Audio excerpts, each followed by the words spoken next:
আসসালামু আলাইকুম এভরিওয়ান। সকাল সকাল ১০টায় বাজারে গিয়েছিলাম। ১০টা কি ১১টায় বাজারে গিয়েছিলাম। এই যে সামান্য কিছু বাজার করে নিয়ে আসলাম। এখন বাজে ১২:৩০। তো ওর আব্বু বাসায় নেই, এইজন্য বাজারগুলো নিজেই করে নিয়ে আসলাম।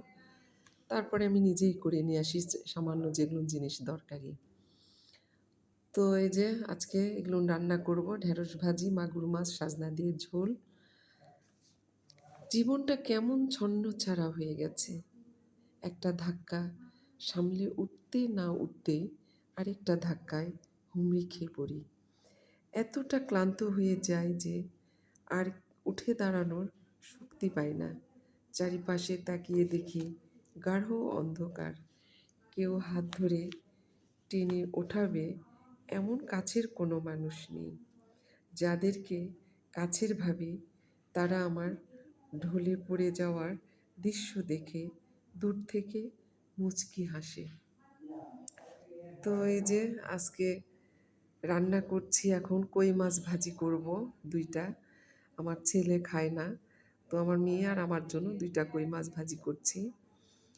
তো এই যে মাছগুলো ভাজি করি আমরা এভাবে, যে আমি একটু খুব মোটা মাছগুলো, তো এগুলো একটু বড় মোটা মাছ, এই জন্য আমি গা থেকে একটু মাংসটা বের করে করে মুড়মুড়ে করে ভাজছি। আর এই যে পেঁয়াজ কুচি, মরিচ কুচি, কাঁচা মরিচ কুচি এগুলো দিলে মাছ ভাজি খেতে খুব টেস্টি হয়। তো এই যে মাছের গায়ে একটু আওলা আওলায় দিলাম, আওলায় দিয়ে ভাজি ভাজি করে নিলাম, খুব টেস্টি হয়েছিল।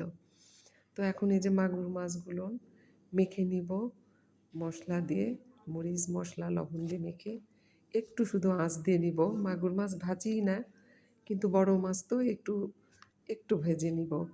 মাছে অনেক বড় ডিম ছিল, ওইটা ভেজে নিব। আচার রোদে দিয়েছি, বোরের ঘাঁটি আচার। তো এই যে এখন একটু কাঁচামরিচ দিলাম, পেঁয়াজ, আদা বাটা, জিরা বাটা সব দিয়ে একটু কষিয়ে নিচ্ছি আলুটা। সামান্য কয়েকটা আলু না দিলে খাবে না। তো এই যে ডিম মাছের দিয়ে দিলাম, অনেক বড় ডিম। আর সাজনাটা সিদ্ধ করে রেখেছিলাম ফ্রিজে, সেই সাজনাটাই দিলাম। যে ভাজা মাছগুলো ঝোলের মধ্যে দিয়ে দিলাম। খুব বেশি ঝোল রাখবো না, একটু মিডিয়াম, মানে একটু মিডিয়ামের চেয়েও একটু কম রাখবো। বিকালে আবার আমার ছেলে লাগছে, আম্মু লুডুস করে দাও। এই লুডুসগুলো খুব মোটা লুডুস, এটা কেজি হিসাবে কিনে নিয়ে আসছিলাম। তো জীবনে এই কেজির লুডুস আর কিনবো না, কারণ এই লুডুসগুলো সিদ্ধ হতে চায় না, আবার অনেক বড়। আল্লাহ হাফেজ।